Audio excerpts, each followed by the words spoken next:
The following program is a 9 Network original.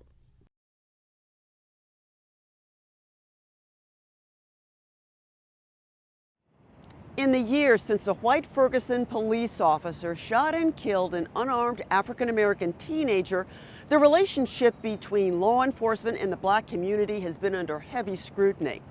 I sat down with some African-American police, both city and county, active duty and retired, whose insights and perspectives could play a crucial role in addressing an issue that resonates across the country. One key question they answered during our conversations was, why did you become a cop?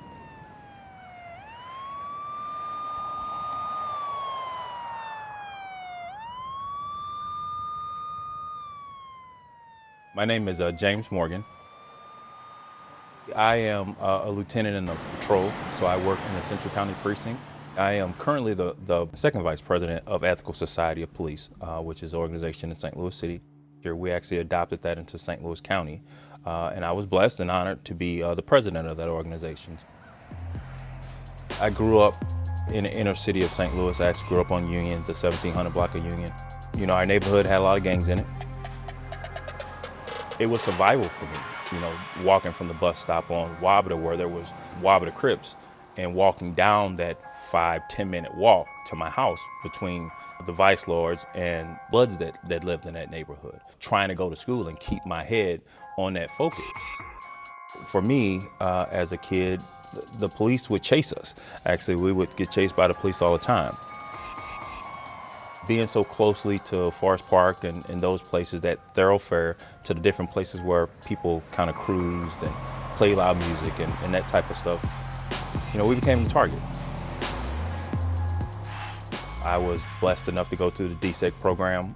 My mom was able to get us in that program, myself and my two older sisters, in the DSEC program pretty early. I got out there in 5th grade. And then just that transition, you know, driving, getting on the bus at 6 o'clock in the morning, and getting home at sometimes 8 o'clock at night. That discipline, and I saw that in police officers actually, even throughout, you know, my experiences as a young youth. I still thought that there was discipline there, and instead of being a part of the issue, I thought it'd be better to be a part of the solution. So I joined. I went to college and got a couple of degrees, actually 3 of them.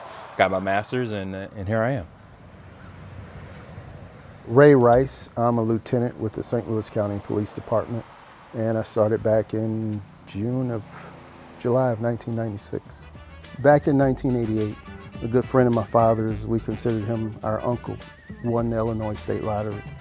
And the car that I was driving, as a result of, you know, he bought my parents a car, I would drive it. And from where we lived to, at the time, where my girlfriend lived, from basically Goodfellow and Natural Bridge to Hanley and Natural Bridge is 7 different municipalities. And as a 16-year-old driving that car, I would get stopped either going or coming, and sometimes twice. And they would search the vehicle, assume that I was a drug dealer, a gangbanger, and basically wrote the tickets to justify the stop that were bogus. So by the time I was a senior, I had my driver's license suspended twice for points. And my actual girlfriend at the time actually had to drive us to prom. So I didn't have the most positive experiences with law enforcement back then. We kind of just avoided them. And if there was areas of St. Louis that, you know, particularly in the county that, you know, you tried to avoid being a young black male, that was the talk amongst my social circle based on those types of experiences. I had done 4 years in the Air Force and transitioned to the Missouri Air National Guard. I was going to school part-time, guard part-time, and like I said, just one day I woke up and said, hey, let me go look into being a police officer. I was never one of those people that, you know, I have quite a few colleagues that they knew this is what they wanted to do when they were 5 or 6 years old. It was never something that came as a thought, you know, to me prior to that day.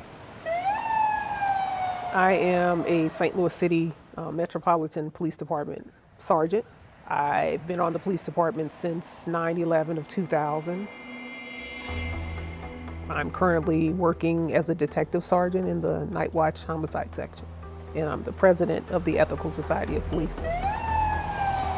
My name is Shanette Hall. I'm a police officer with St. Louis County Police Department. I'm currently a recruitment officer for the police department at this time. I became a cop because I wanted to help victims of crime. My brother went away ultimately at the age of 16 for murder. He murdered someone. He had no right to do it. My brother was a victim of a crime, and that's what ultimately started his behavior, his downward spiral. While I was in college, my brother was murdered in the city of St. Louis. Not too long after that, maybe a year after he was murdered, that's when I became a dispatcher. And working with the police department and going through the grieving process of losing your older brother, who was also somebody I looked up to, I knew that I never wanted another little sister to kind of hurt the way I did or feel the way I did. I grew up with a law enforcement family. My dad and all my uncles were police officers. They actually all worked in St. Louis City Police Department. My father was a juvenile detective in University City as well. Growing up, I would always hear people talk about my dad, like, man, your dad is super cool. He helped me out. He saved me from this, or he kind of gave me a break here. He really taught me some things. And my dad was always my best friend growing up. And I wanted to be just like him in the sense of how he treated other people. My name is James Buchanan. I'm a native of St. Louis, Missouri. Born and raised in St. Louis, went to Sumner High School and the University of Missouri in St. Louis. My main career was a St. Louis police officer. I joined the department in 1965. I was with the St. Louis Police Department for just slightly under 25 years. Well, I grew up on a private street. It was known as Lewis Place. It's one of the, as far as urban neighborhoods go, it's probably the largest private street that's owned by African Americans in the city of across the country. There were just numerous role models, and it was a very, very positive experience in terms of my development as an adult. I had parents, a mother and a father that believed in the work ethic. They also believed in their community, and they also believed that even though there was discrimination, that you could overcome much of it by determination and hard work. We were coming home from church, and there was this sign that was partially turned, and my dad thought the sign was actually turned, giving him the right of way to go through, but according to this police officer that stopped him, he actually ran the stop sign. And so the officer goes up to him and he says, and he uses the N word. He says, did you see that stop sign? And so my dad said, well, officer, I didn't see it. He said, but if you don't have respect for me, please respect my wife and family. And the officer repeated, he said, did you see that stop sign? And so with this, my dad got out of the car, and so the officer drew his weapon and he said, if you don't get your black so-and-so back in the car, I'm gonna blow your brains out. And so my mother, seeing this confrontation going on, she jumps out of the car and steps in between the policeman and my dad, and I see this officer's revolver pointed at my mother's breast. I was completely traumatized.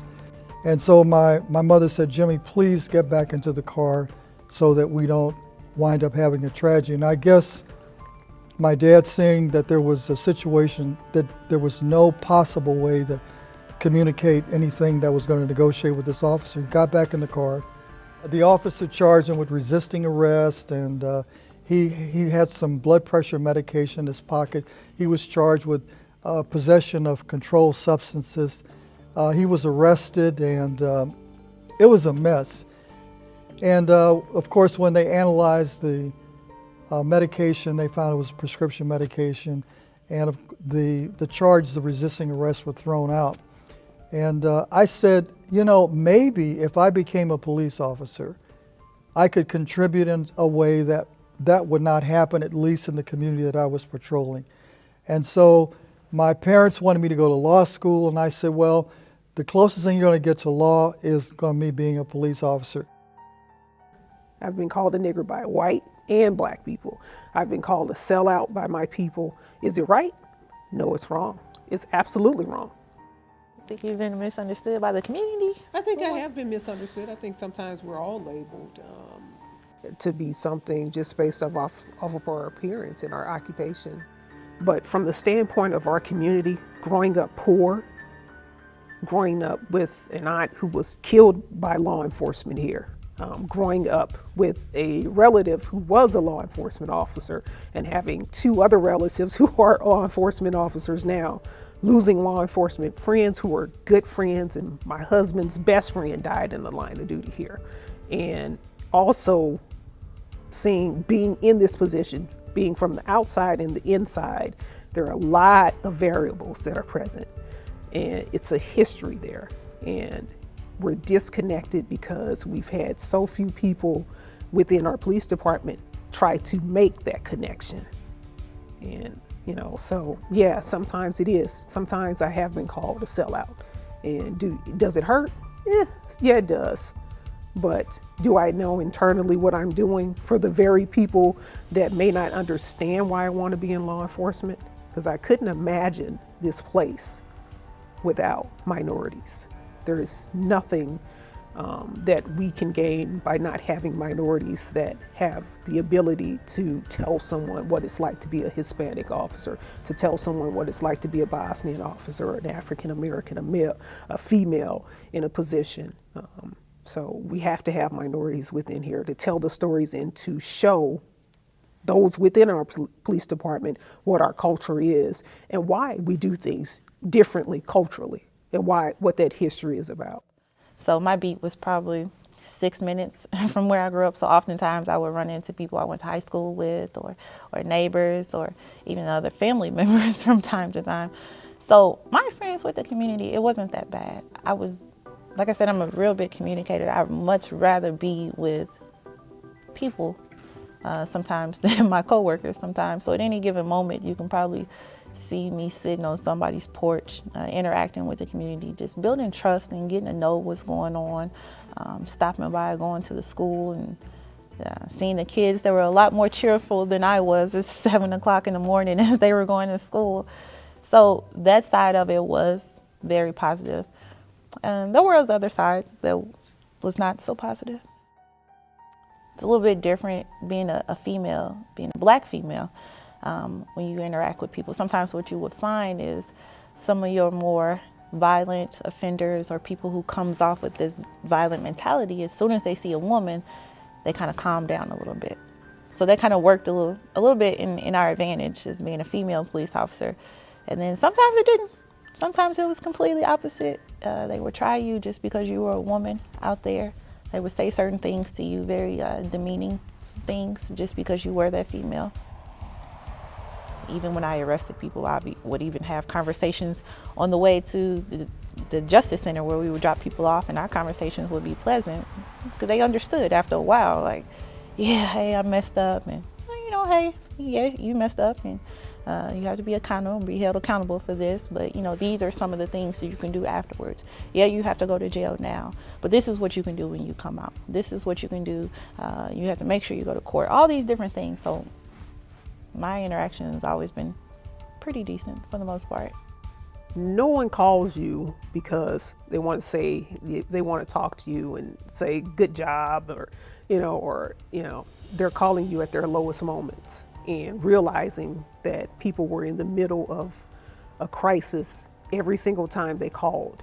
And for us, because we get the calls all the time, we're looking at it sometimes from a different lens. And for them, they're calling, and this is the most critical event in their life at that very moment.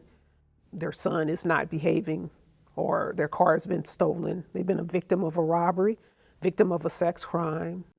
Someone's used their credit card fraudulently, or whatever the case may be. It's their critical moment where they're calling us and they're needing a service that we're supposed to give.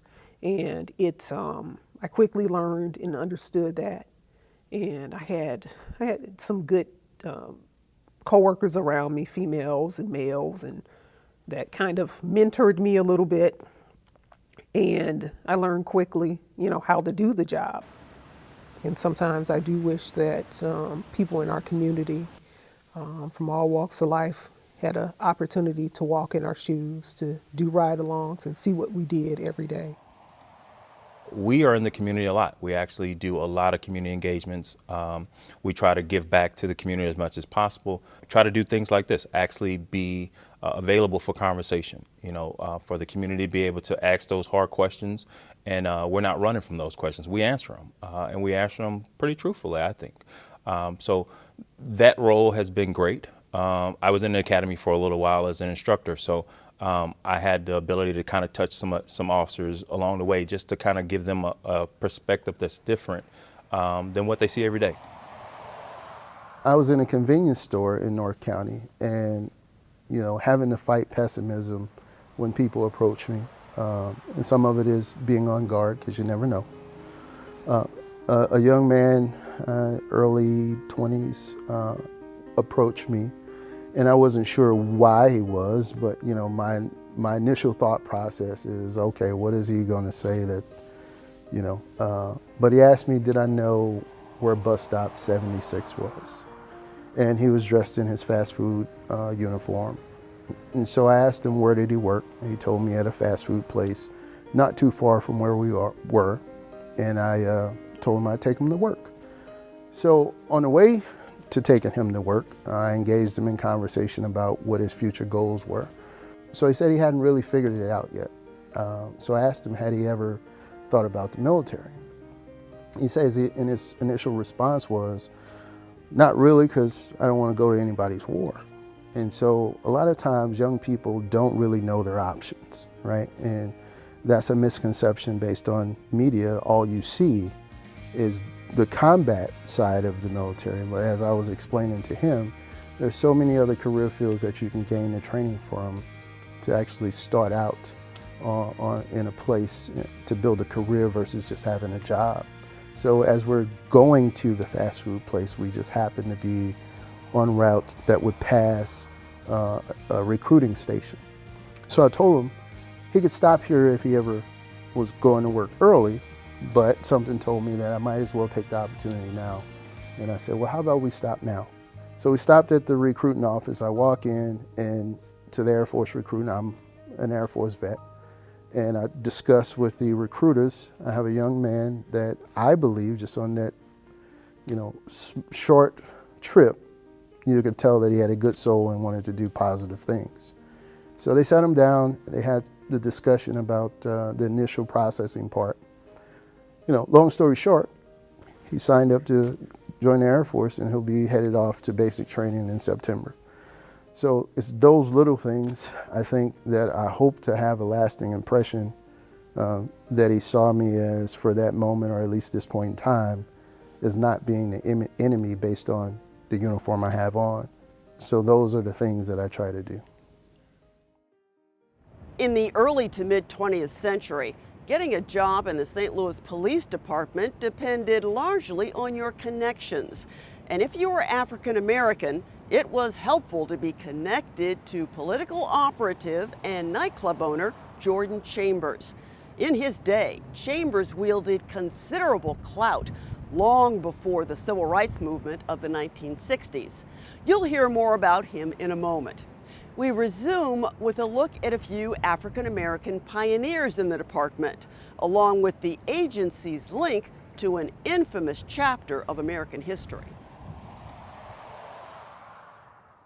The St. Louis Police Department traced their origins to 1808, which were the slave patrols.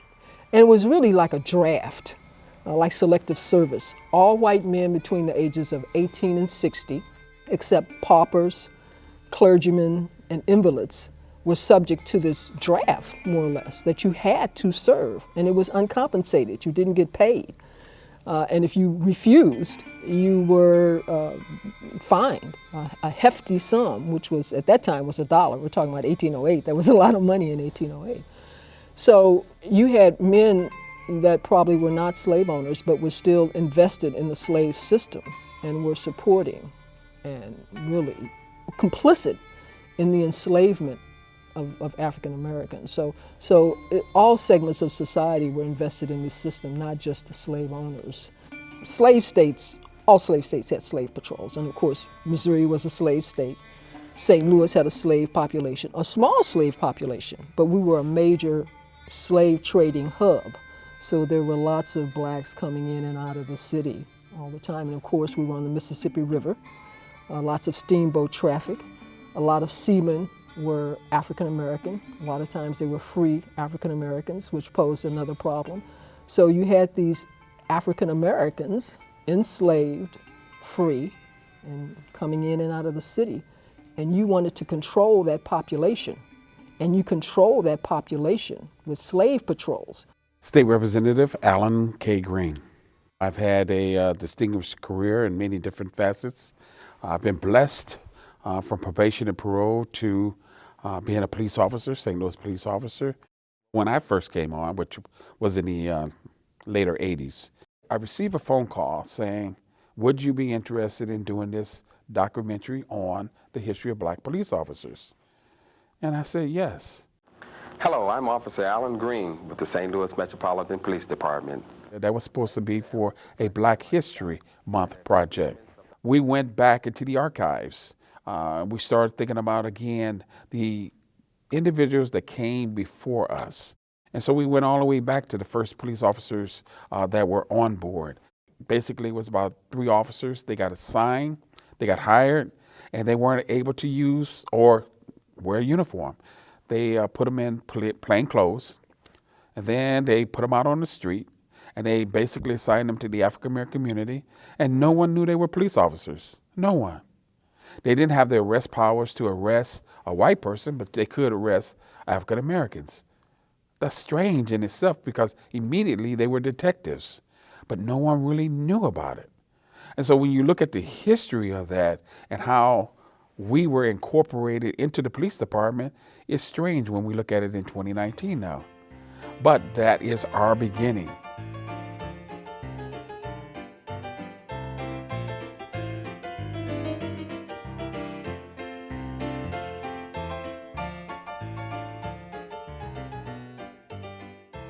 There were individuals, again, that I guess were trailblazers. Ira Cooper was one of those individuals. He was not given a uniform. He wore his suit. He was, again, thought of as a special officer, as they call them, but he had special talents. He had already gone to college. He had his degree, and being in the African American community, he was trying to figure out how would he take care of himself and his family. Even with his degree, he was an optometrist, but he also looked at, too, can I make a living at this? He put a shingle out, and he wasn't successful. And so a friend mentioned to him, have you ever thought about being a St. Louis police officer? He had not. He excelled at what he did. And later on, he became the first black sergeant that we ever had. He became the first lieutenant that we ever had, black lieutenant. He excelled, but he took on many special cases that no one could solve. The one that I like to tell the story about, and I really, really love, money was missing within the bank, the Mercantile Bank. And so they called in all the officers within the police department trying to solve the case, couldn't solve it. They called in Scotland Yard, couldn't solve it. Pinkerton detectives couldn't solve it. So, of course, they asked their, as they called it, special officer, would he take a look at the case, which was Ira Cooper. Ira Cooper looked at the case and he started studying the inside of the bank, the employees of the bank. And he looked at the cages, he looked at the cleaning crews. At night, the cleaning crews were African American, they were blacks. What he figured out was one of the individuals that were on the cleaning crew would call a relative and he would say, bacon is here, because there was a large deposit that was made. And so that then relative would come, be part of the janitorial crew, and at night climb over the cage. And back then they used paper and pencil to keep the accounting. And he would then go in and erase some of the numbers, put different numbers in there, and they never knew that the accounts were changing. So that was the transaction of cash. They never, ever thought that there were any educated blacks or African Americans, Negroes as they called them, that could even think about or even entertain such an idea. And so for years, they could not solve that case. But Ira Cooper solve that case? Obviously, he was a very, very, very smart man, and very intelligent, and I think that had a lot to do with his success. And apparently, he knew how to relate to people. That he did have an intelligence network, and I'm not sure how common that was during that time. You know, I don't know a lot about the police during that period, but I know that he developed some techniques that other policemen just didn't. That he was a very, very unusual. I mean, I think that's why he's legendary, and that's why people still talk about him today. What I've learned about Ira Cooper, that he was kind of an African-American version of Sherlock Holmes, is what I understand him to be, which is kind of an anomaly. But the point is that he was obviously a great detective. My name is Kenneth Farmer. My dad was Oscar Farmer, who was a policeman. He was finally promoted to the position of lieutenant. We had these pictures taken up at the Riviera. That was Count Basie and I. He was a bouncer, but he was also kind of like a PR person, because he would go around and talk to the couples and make sure they were comfortable and enjoying themselves. Club Riviera was on Del Mar between Newstead and Taylor. You know, Mr. Chambers was a friend of mine for years. And he opened the Club Riviera. And I stayed right with him there at the club, and I was right with him on every aspect of the club until the bottom kind of went down nightclub business. Mr. Chambers was trying to get policemen on the force, black policemen on the police force. And he chose people he thought would make outstanding policemen. And because my dad worked for him anyway, he recommended him. I'll say they chose well, because most of the policemen, several of them, made it to sergeant and beyond in the police force. So a significant number of them. When I come out of the academy and everything, they give me a new stick, they give me a new badge, they had a nice new uniform, and so now I'm out there looking for somebody to put in jail. But so don't do nothing, I got you. But nevertheless, I go over there in this community. The people were so glad to see us over there. They welcomed us, man, and the restaurants would want to give you a cup of coffee and so forth. They treated us so good, it began to really look like a part of the family. It was not only did he have a beat in the neighborhood, he lived in the neighborhood. We lived in the Ville neighborhood. His initial beat was on the street. So they weren't driving cars like they do now. There was that personal touch that they knew these people. Everywhere we'd go in St. Louis, people were shaking his hand. They knew him. In 1965, the conditions were so bad and there was so much pressure that they were begging recruits to come on from the African American community. Did the civil rights movement have anything to do with it? Had a lot to do with it. Had a great deal to do with it. It was probably the motivating impetus for police departments across the country to hire more police, because much of the civil rest was sitting on a powder keg. But the ignition or the spark that ignited the problems or the outbreaks were the police.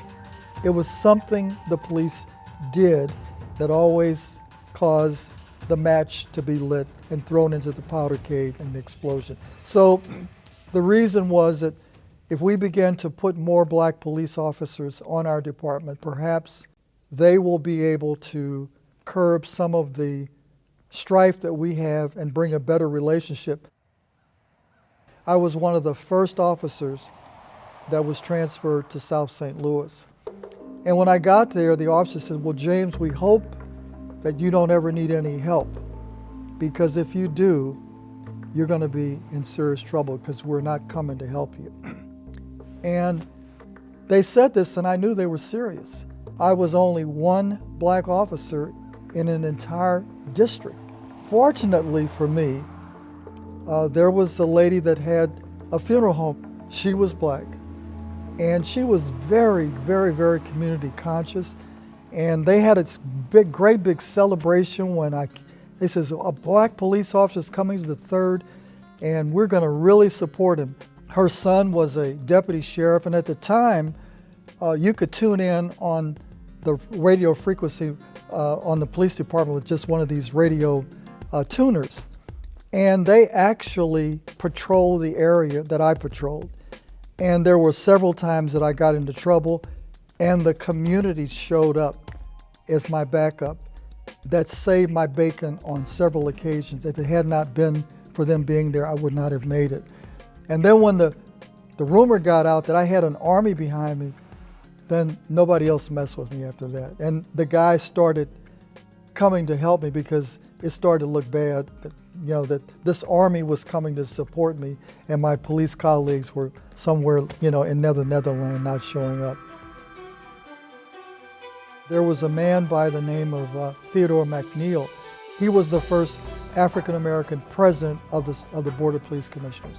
He was the one that instituted the police promotional examination. They had this process. They were these classes A, B, and C based on whether your commander liked you or disliked you. Colonel McNeil said, we're going to take the officers that scored the highest in the categories, and they're going to be the ones that are going to be promoted.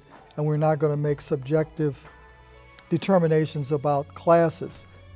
I was one of the co-founders of the St. Louis Ethical Police Society, and one of the things that we realized, the problems that we were facing in law enforcement were institutional. They were not just the attitudes of some bad police officers, which there were many bad police officers that were hired as people that probably would not make the best law enforcement officers. And one of the things that we found out, the police department in the white community was there to serve and protect. In the black community, it was there to guard and contain. And those were institutional conditions. What kind of progress did you see during your time there? Saw a lot of progress. We saw the promotion of the first black chief of police. We saw the breakdown of the assignments of where black officers were assigned throughout the entire city. We saw sometimes, in many instances, and as you know, Ruth, it's very difficult to change an institution because there's always this pushback, but there were many times when we actually saw the conditions within how the police department operated within the black community change. When you graduated from the academy, were you like the only African American in the class? No, I think there were about 4 or 5 of us. We had a small class. I think there were only about 15 recruits in my class. And I thought we formed what I can only describe as a pretty good relationship. We had come to understand a number of things about each other in terms of our abilities and interaction in the class. And I think among my contemporaries, white and black, I thought I've had equal footing, but also a good relationship, which I like to think that I carried throughout the remainder of my time in the police force, among all of the people I came in contact with. We all, as young officers, we'd look to our peers, but all the ones who were longer standing in terms of had experience at our rank level, but also your supervisors and commanders. We had an interesting and complex kind of field of officers at those varying levels, because education was becoming a thing in terms of what was expected of people in law enforcement.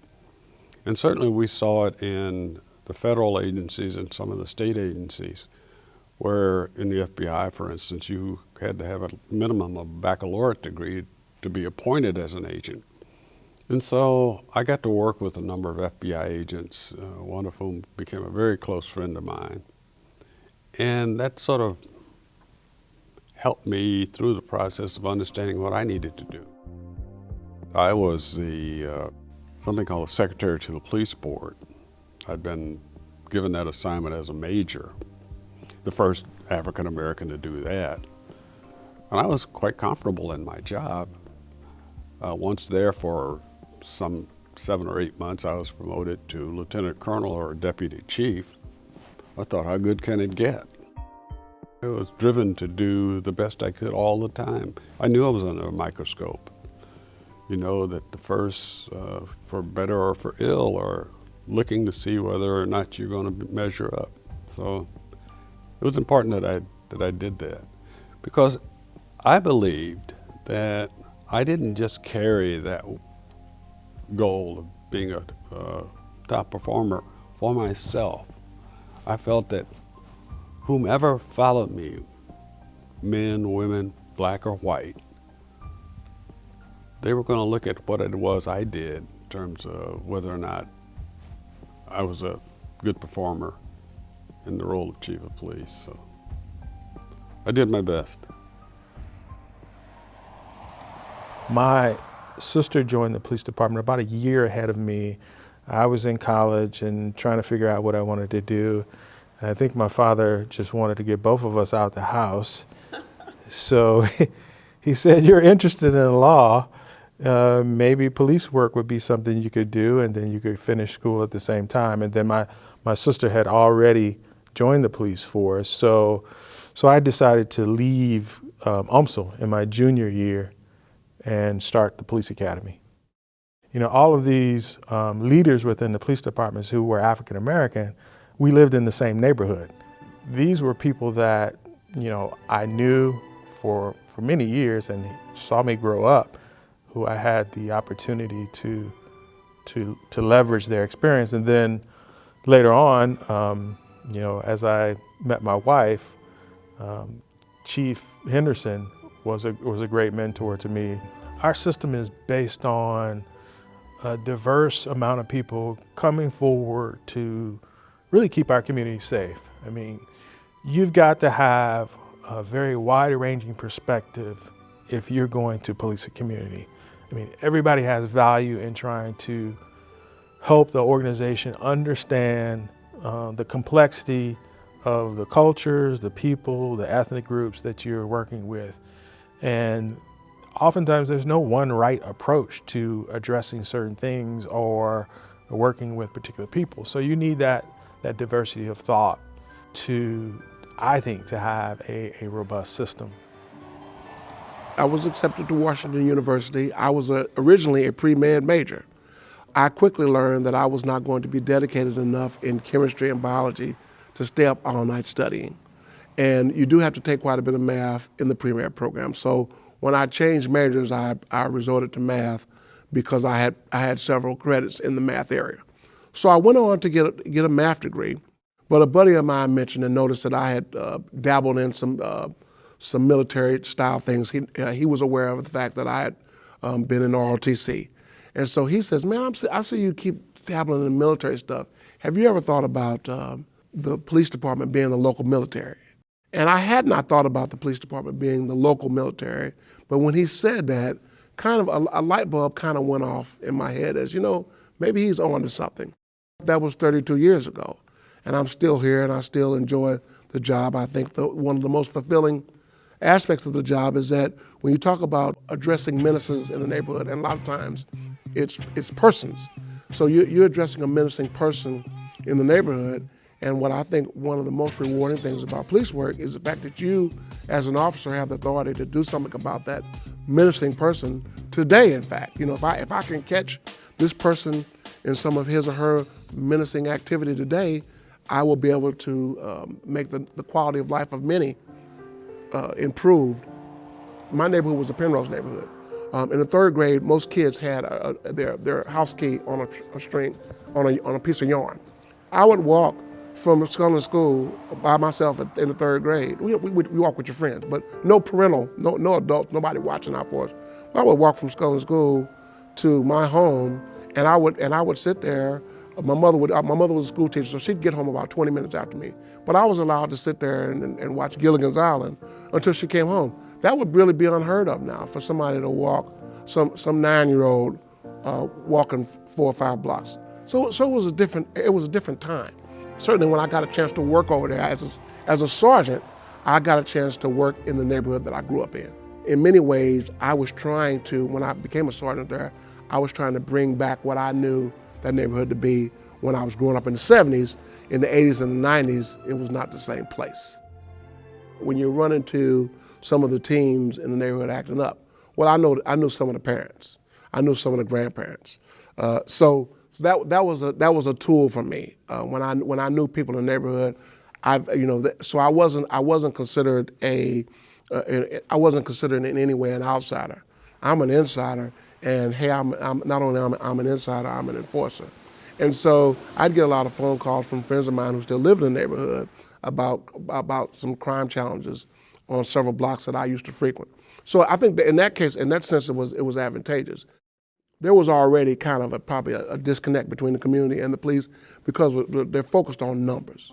The community policing aspect of the 70s and the 80s kind of gave way to the comp stat. What can you prove? What are the deliverables? Kind of putting policing in the context of a business. The stat focus, the deliverable focus, the measurement focus kind of took a little of the personal connection between the community, and then coupled with the Michael Brown incident, the Stockley incident, really exacerbated an already distant relationship.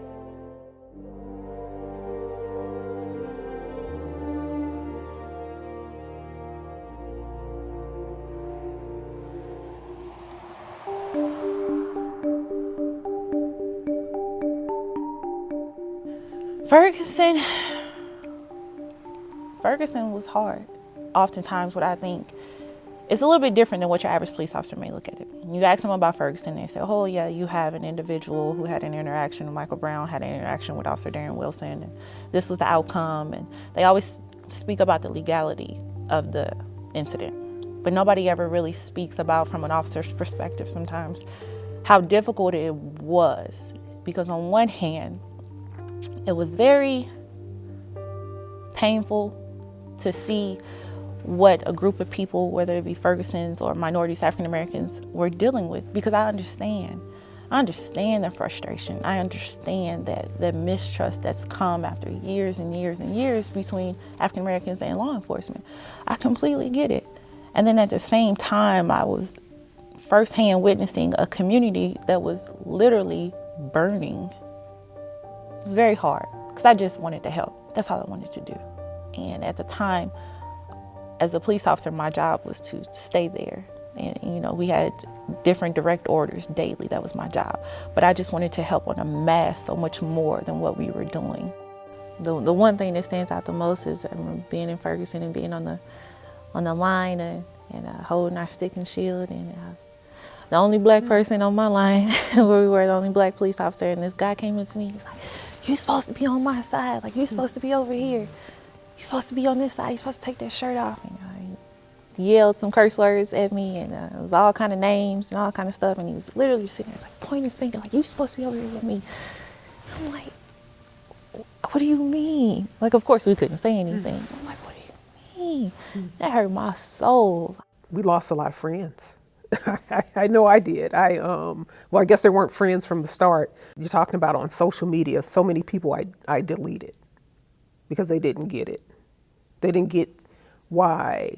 And some black officers don't agree with me, but I think a good majority of us kind of feel the same way. We don't believe that Mike Brown was innocent in all of his actions. No, because we aren't. No one is. But for him to have lost his life, that was too much. And to see a country built on protesting, we know that. We know that our country was built off of protesting. And to see minorities and non-minorities come together and they protest the death of an African-American male, and to see the backlash that came for them, that made them out to all be jobless, to be just, people who didn't have anything else better to do but to protest, it was angering. And to see people not understand that they're doing what is their civil right to do.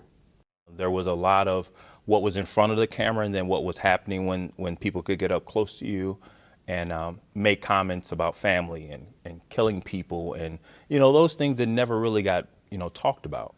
And I know one of the most famous things for me is the Quick Trip being caught on fire. I was standing there. I was there standing in that line, So, for me, I was really trying to figure out if that was the last days on this earth, truthfully.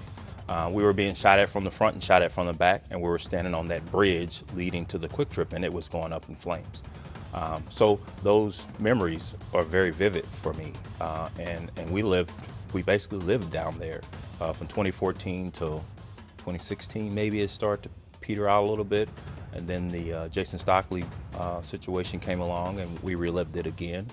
I think particularly as African Americans in law enforcement, especially my experience, for the first time during the whole Ferguson unrest, and you're actually on a riot line face to face with people that are filled with anger. And so the experience, it seemed like we were actually targeted more than our white colleagues for those and that type of accusation, sellout, traitor, and everything else, the negative connotation that came with it. Some of it justifiably, because there are members of law enforcement who are using their powers per se for wrong. And disproportionately, African Americans are the victims of that. I was one of those people, so I understand, but I think it takes more of us on the inside to actually change the culture and the perception across the board. Concepts like coffee with a cop, attending neighborhood forums, and citizens academies where the public can learn about the complexities of law enforcement, all of those contribute to police-community relations. But when it comes to relations in the African American community, are there other possible approaches to consider? I caught up with the St. Louis City Police Chief in his childhood neighborhood. Growing concerns about crime in the Penrose neighborhood have heightened the urgency for police to build trust. So that's kind of what this goal is. And so I think we're going to start maybe a block south. I'm generally going to go to some area that's been struggling with some high violence. 50 yards or so from me, we had a quadruple homicide. And so I know that there's a lot of concern in this block about violent crime. And so I'm here in this block, and I'm going to be knocking on some doors and talking to some people. And again, trying to stimulate some conversation. Interestingly enough, that quadruple homicide happened inside of the house. I want to talk to neighbors about houses, maybe similar houses or similar activity. When I was a captain of District 5, when I would go to community meetings, oftentimes people would say things like, I need, how long can you get an officer to come to this location? We get a lot of drug activity. So you'd hear a lot of comments. And so normally I would prepare, you'd have to prepare for crime meetings. But I didn't have an officer to sit at one location. So I came up with the idea that if I had a laptop, I could sit at the table and prepare for crime meetings. And so hence was born my mobile office. It's a concept that I thought was effective, and simply because it kind of, instead of always asking neighbors and citizens to come to me, it's a show of my effort to come to them. Certainly there's reasons why people have mistrust of the police, and I understand it. And so efforts like these are ways to try to bridge that, to close that gap. If you can go in a neighborhood and they know that police officer for bad reasons, it's not just one or two people who know him for bad reasons. There's quite a few people who would know that person. But if you're walking through that neighborhood and they say, hey, Lieutenant Morgan's a good guy, he's always been behind me, if something happens over here, call him, that's different. So again, if we're not having these relationships in these communities, we're never gonna be successful. We're absolutely never gonna be successful. I tell my new officers, hey, when you walk in that Quick Trip, just don't walk in there and get your soda. Hold the door for that lady walking in, you may change your day. Talk to the clerk. You never know what he may have to give you. And while you're standing there getting your free soda that you think is free, it's not free. You should be in there working. Have a communication with somebody standing next to you. Telling them about your day, asking them how their day is. Hey, where do you live in our area? Anything. You never know. You change the dynamics of a conversation if you start it, right? So if you're standing waiting for somebody to do that for you, it's never gonna happen. Never gonna happen. We arrest a lot of people, but it's just a circle. We're not accomplishing anything by it. So if I was able to make a change there, I think the one thing that we would do, social workers in schools within our police department, to have less people being arrested for nonsense charges, misdemeanors, and housed in jail for a year. When you do that, you're going to take that person away from their family. They're not going to be able to pay for their housing anymore. They're not going to be able to have a car. They're going to lose their job. So all of those factors, let's do away. We have to arrest people for violent crime. Absolutely. You commit a violent crime, you need to be held accountable, period. But those misdemeanors and those city ordinance violations that are taking up so many resources within our community, that are preventing people from adding to the community, meaning putting revenue back in our community, I would like to see the system change for that. I would make us gear towards more serving than we are protecting. I think that once we begin to shift a little bit more towards the serving aspect of it, just quite naturally, it's going to combat crime anyway. I heard you say one day, and I say it now, like it's even our own, if we want to combat crime, we have to care about suspects before they even become a suspect. Fighting against those things that make people feel like they have to be a criminal, fighting against hunger, fighting against people with no living conditions, fighting against people having lack of economic opportunities, fighting against people preying on children. All of these different sides of humanity we ignore on a daily basis. And those are the things that we have to worry about. I think we lack visionaries, and there's a lot of people in positions that, like people that work for organizations, most often on the bottom rungs that are closest to the trenches are your best resources. And I think oftentimes they're overlooked. So there's a huge disconnect between what needs to be done and operationally from those who are in power and those who are having these experiences with people on the ground floor. I actually have a lot of these conversations with officers under my command who have great ideas, but because they don't hold the rank, they're not heard. And so I think that needs to change. We could start there. Now, I saw you give the chief a big hug. Why was that? Because I grew up with John Hayden in the Penrose neighborhood. We went to Scullen School together. We graduated, all of us in this neighborhood. I'm still in the neighborhood. I'm glad this particular program is here to get the kids interested in trusting police. Also, I'm a classroom teacher at St. Louis Public Schools, so I know the importance of police and communities working together. By establishing this, a good connection will make a lot better for the community overall. But this is a start. It's going to take a lot more than this, but this is a great start, I think, for the beginning. So, what do you think about activities like this, Chief, coming out to see you? Well, I guess it's good if some get done.